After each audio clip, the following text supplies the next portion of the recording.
अस्सलाम वालेकुम। मोहम्मद अब्बास मुसाफिर आपकी खिदमत में आज एक अहम मसला रखने लगा है।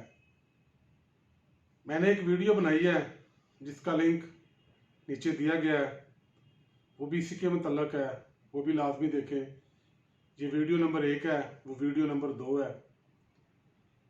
दौरान सफ़र मैंने एक जगह पे कैक्टस का, शायद मैं नाम ठीक ले रहा हूँ कि नहीं, इस खानदान से तल्लक रखने वाला एक पौधा है जिसको छित्तर कहते हैं, कुछ लोग उसको दोज़ख का पौधा भी कहते हैं। जो उसके ऊपर फल लगता है ना, उसको हम लोग तो देहात में इसको कुप्पी कहते हैं, कुप्पी। लेकिन कुछ जगहों पे मैंने लिखा पड़ा है अनारफली, उसको अनारफली कहते हैं। जबकि यही पौधा, इसका नाम पाकिस्तान में हमारे इलाके में छित्तर है, जबकि हमसाया मुल्क इंडिया में इसको नागफनी कहते हैं। शायद उसका जो पत्ता है, उसकी शक्ल जो है वो नाग के सर से मिलती है, मुमकिन है, ये मेरा अंदाजा है। दोस्तों, जब हम बहुत छोटे थे, प्राइमरी स्कूल में पढ़ते थे, तो हमारे गांव के साथ एक गांव है टोहर कलां, वहाँ कब्रिस्तान में इनकी बहुतात थी। हम लोग जाया करते थे इस मौसम में, और वहाँ से हम ये इसको तोड़ के खाया करते थे। तो मैंने इसके बारे में जानने की कोशिश की है।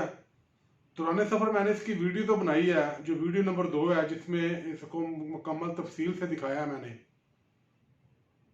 ये एक खुदरू पौधा है, इसको मैंने नहीं कहीं देखा काश्त किया जाता हो। जहाँ भी देखा है इसको झाड़ियों की सूरत में देखा है, खासकर वीरान जगहों में।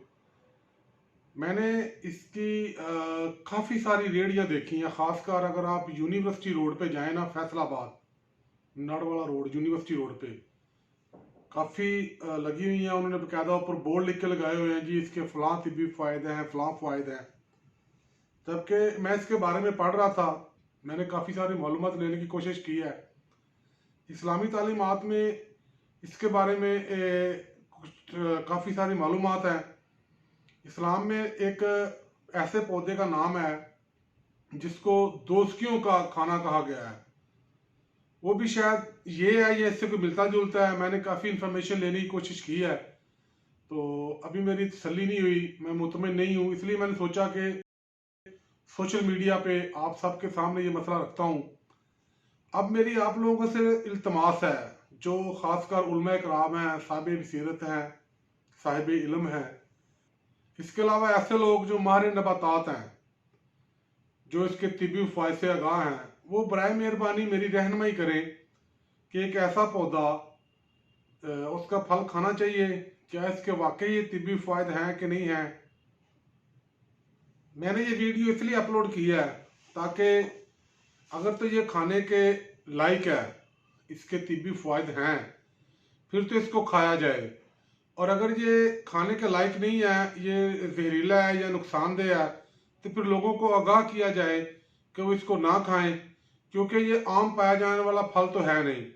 मैंने इसको कभी मार्केट में नहीं देखा, लेकिन एक दफ़ा मैंने दौरान सफ़र, आपको पता है मुझे सफ़र का शौक़ है, दौरान सफ़र गालबन मैंने इसको पिंडी साइड पे, शायद मुझे याद नहीं, कंफर्म नहीं, लेकिन इसी बैलेट में मैंने इसको किसी जगह पे देखा था।